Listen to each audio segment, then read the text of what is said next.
Ladies and gentlemen, this is your captain speaking.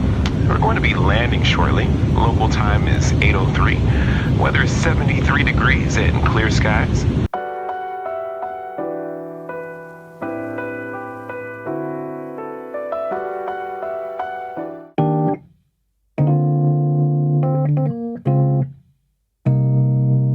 The first thing I believe you should consider is the industry you want to work in, because certain cities are hotspots for certain industries.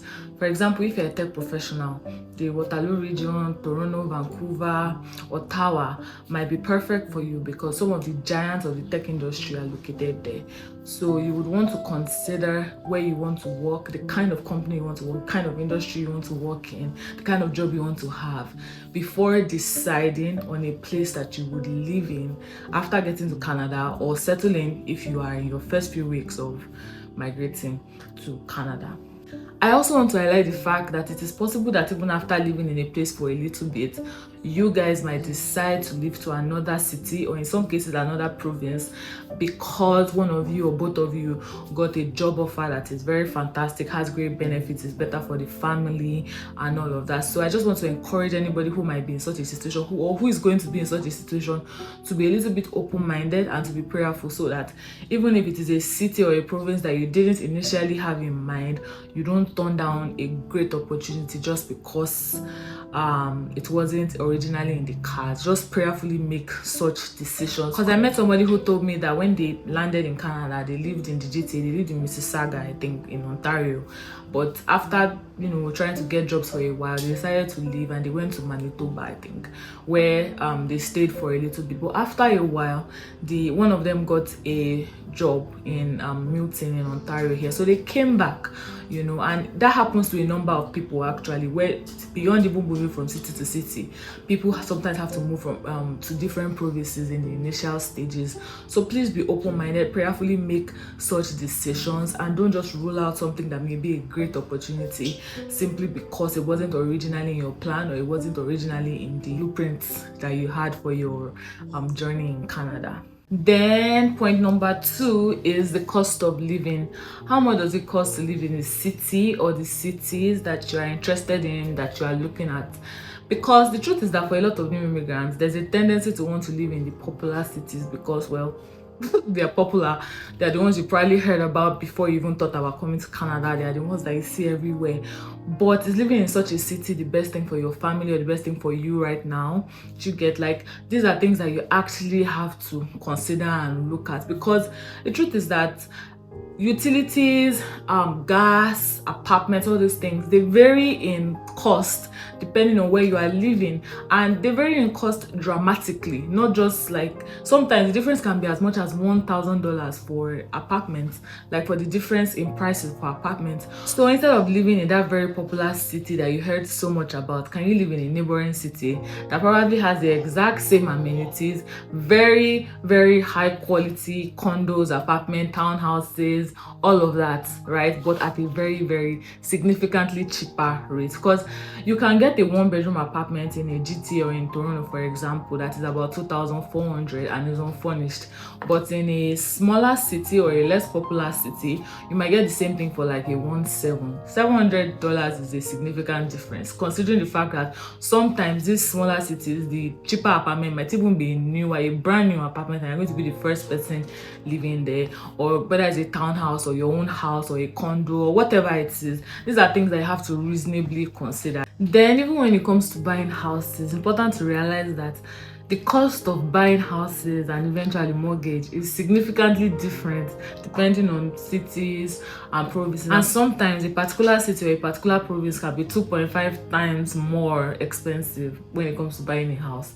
Do you understand? So, and the houses might be the same, exact same size, exact same perks and all of that, but the difference in price might be 2.5 times. So one might be 1 million, 1.5 million, and the other one is 600, a little less than 600, 750. So those are things to consider. So it's common for people to say, okay, so I'm just going to live in this particular city or in this particular province right now, even though I know that the cost of buying a house here is expensive, and when I'm ready to buy a house, I'll move to that province or that city. Do you get? So those are also things to also think about and plan towards and make informed decisions about when you're deciding on where you want to live in Canada. Then there are also things that are seemingly negligible and people don't talk about as much, but they're very, very important, like insurance, both car insurance, house insurance, gas, utilities, groceries. Because of this, some of these things are dramatically different as well, depending on the city you are living in and the province you are living in. So even though it may seem like they're not so much in that instance, or they're not so much when you pay them month to month, but when you accumulate everything, and when the cumulative cost of everything might be significant, so it's also important to weigh your options and look at it and compare and contrast. You get, like, gas, utilities, all these things also matter in the long run. So those are things to also consider when you're thinking about the cost of living in a particular city or in a particular province. Point number 3 is the weather. So like I mentioned in the video where I talked about some of the things that surprised me about living in Canada after living here for, as at that time, 6 months, the weather in Canada is generally cold. It's a generally cold climate. That's not a shocker. Canada cold, they're like this. But some provinces and some cities are significantly colder than others, even though they have some other things working for them. So for example, Alberta is significantly colder than Ontario in certain months of the year, but the cost of living in Alberta is generally much lower than in most cities in Ontario, right? Then there are places like Yukon that people hardly talk about as much as they talk about other places, but the cost of living is so low, and I think the government even gives incentives to people that go there or something like that. But the weather seriously cold, seriously, even from the name it sounds cold, right? So yeah, so those are some of the things that you have to weigh. Are you going to say that because of this cost of living, I'll manage the weather, will just lay out. If I have to wear 10 sweaters, I'm going to wear 10 sweaters. If I have to wear 10 jackets, if I have to do that, I'm going to do it because of this cost of living. Or is it a case where you're like, nah, I'd rather live in this place because of this thing, and I would manage the cost of living. And these are just things that depend on your own peculiarity, your own family dynamics, your own financial and all of the things that matter, and personal preferences. These are things that you also have to consider and make informed decisions about. Point number 4, I think I'm in 4 now. Point number 4 is the language. I feel like it's not emphasized enough that some cities actually require you to be able to speak multiple languages, at least 2. They require you to be bilingual. The most common one is French and English, but in some other cities you need to be able to speak Mandarin as well as English, and you need to be able to speak some other languages that I can't pronounce right now. And in order to get some of the best jobs, in order to be able to even your daily life, you want to be able to talk to your neighbor now, even if your company doesn't require you to be able to speak Mandarin, you want to be able to talk to the people that are living around you. Do you get, so that you not be asking for an interpreter every time? So that's some of the things you also have to consider. I think like Markham, for example, you need to be able to speak Mandarin, I'm not sure, as well as English, and Quebec, even from the name, I'm not even pronouncing it well. I think I'm not going to even try and pronounce Montreal, but I know that I'm not pronouncing it well. So places like that, you need to be able to speak French as well. You get, as much as you can speak English. So those are some of the things you actually have to consider. If you've not yet come, is this something you can learn if you still have a lot of time? So that's something that you also need to consider and think about. And in line with this point about languages, my next point number 5, which is about the demographic of people living in the city that you're considering. Also, another point I feel like is not emphasized enough of. I didn't know a lot about this when I was coming, and I said I was going to be I was going to do it, people the favor of telling them ahead. So certain cities have certain races predominantly. And if this matters to you, it is important to actually make intelligent, informed decisions about, right? Either you are going or you are not going to such a place, because you don't want to wake up one day and be like, am I in this country or am I in Canada? Do you understand? Like, you have to make an informed decision. Do you understand? Like, if that matters to you, that's also something that you should consider whether to go or not to go. There are places that are genuinely multicultural, do you get? And there are places that are less multicultural. That's what I'm trying to say basically. So if that matters to you, please consider it, because it was something that I didn't know. I didn't do enough research about before coming here, and I found that I said I was going to be telling people as much as I can, as much as in my power. So please make informed decisions about the the multiculturalness or not of the city you want to live in, if it matters to you. My next point is the kind of environment you want to raise your kids in if you have kids right now.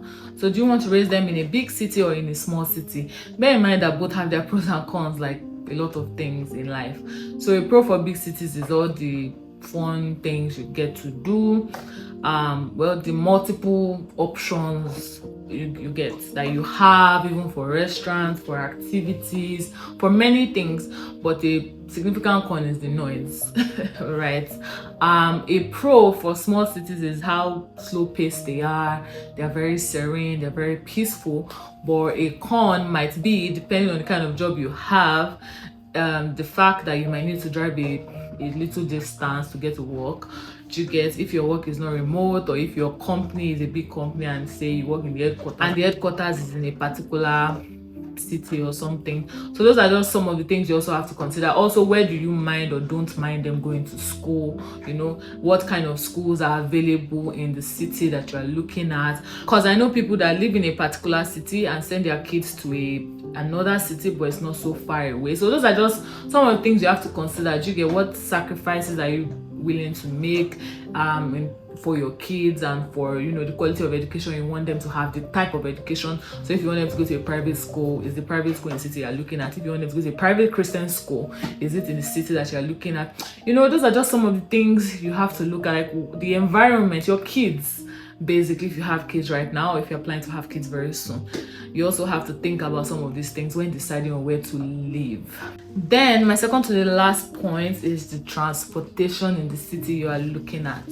Right? Some cities, some provinces even, have a better transit system than others. So if you are coming as, say, an international student and you're not planning to get a car in your foreseeable future, or if you are, even if you're not coming as an international student, you're not planning to get a car immediately, you might want to consider a place that you can get around easily without spending a fortune on Uber, because using Uber every day in Canada can be extremely expensive.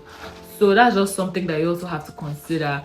Some cities, maybe because they have big colleges or big unis or a lot of commercial activity, or a lot of big companies, tend to have, like Toronto, like the GTA, some cities in the GTA, like Mississauga, I think a little bit of Milton, a little bit of Brampton. Some places have a generally good transit system. So lastly, because the girl is tired, is or are the recreational activities that you want quick access to. I know this may not be a big deal to some people, but I think it's important, so I decided to put it here as well. Right? So if you are the kind of person that likes a lot of outdoor activities, and you like outdoor activities regular, not like, oh, during summer holiday or during spring break or during winter or something like that, you like experiencing certain things on a weekly basis or those kind of things, you might want to put that into consideration when deciding where to live, because some things are more common in certain cities than in others. So for example, if you're the kind of person that during winter you like to ski and you like to snowboard, I think the mountain resort area also in British Columbia, Whistler, is a good place to consider. It's just that British Columbia's cost of living is extremely high, so you have to weigh the pro and cons. You get, is it that deep, is it not that deep? Yeah, it depends. That completely depends on you. If you like going to the beach a lot, for example, if you like warm beaches a lot, and especially during summer, during spring, you know, a little bit of fall, yeah, if that matters to you, you might want to consider places like New Brunswick, I think some places in Toronto, Montreal, I think, you know, stuff like that. So those are things you want to consider.